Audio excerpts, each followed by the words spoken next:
நெல்லை மாவட்டம் ராதாபுரம் சட்டமன்ற தொகுதியில் வரும் தேர்தலில் ஒவ்வொரு கட்சியிலும் அந்தந்த தொகுதி மக்களிடையே எதிர்பார்க்கப்படும் சட்டமன்ற வேட்பாளர்கள் யார், அவர்களின் பின்னணி என்ன என்பதை விவரிக்கிறது இந்த சிறப்பு தொகுப்பு.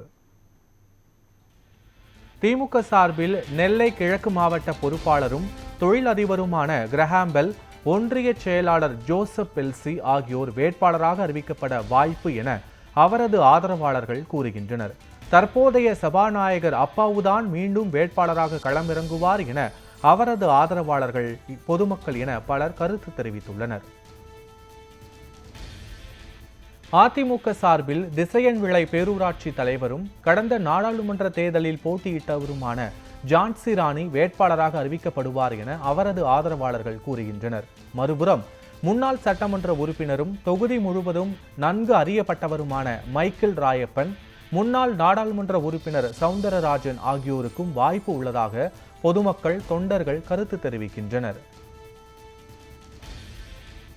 காங்கிரஸ் சார்பில் மாவட்ட காங்கிரஸ் துணைத் தலைவர், முன்னாள் மாணவர் மாநில காங்கிரஸ் பொதுச் செயலாளருமான ஜேசு ராஜா, விவசாய அணி மாநில செயலாளரும் மூத்த காங்கிரஸ் தலைவருமாகிய முருகன், மாநில காங்கிரஸ் பொதுச் செயலாளர் விவசாய பிரிவு மைக்கேல் ஆகியோரில் ஒருவர் வரும் தேர்தலில் களமிறங்க வாய்ப்பு என அவர்களது ஆதரவாளர்கள் தெரிவிக்கின்றனர்.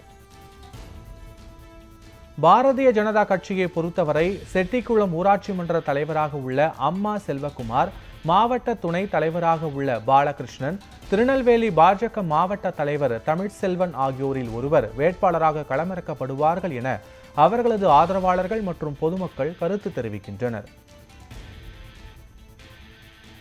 தமிழக வெற்றி கழகம் சார்பில் உள்ளூர் பிரமுகராக கருதப்படும் கிறிஸ்டோபர், ராஜகோபால், நாகராஜன் ஆகியோரில் ஒருவர் வேட்பாளராக தேர்ந்தெடுக்கப்பட வாய்ப்பு உள்ளதாக கூறப்படுகிறது. இவர்கள் யாரும் மக்களுக்கு அதிக அளவுக்கு அறிமுகம் இல்லாதவர்கள் என்பதால் பொறுத்திருந்துதான் பார்க்க வேண்டும் என பொதுமக்கள் கூறுகின்றனர். நாம் தமிழர் கட்சி சார்பில் கிரிஜா தாமரை பாண்டியன் வேட்பாளராக அறிவிக்கப்பட்டுள்ள நிலையில் அவர் தற்போதே தனது கட்சி பணியை தொடங்கியுள்ளார்.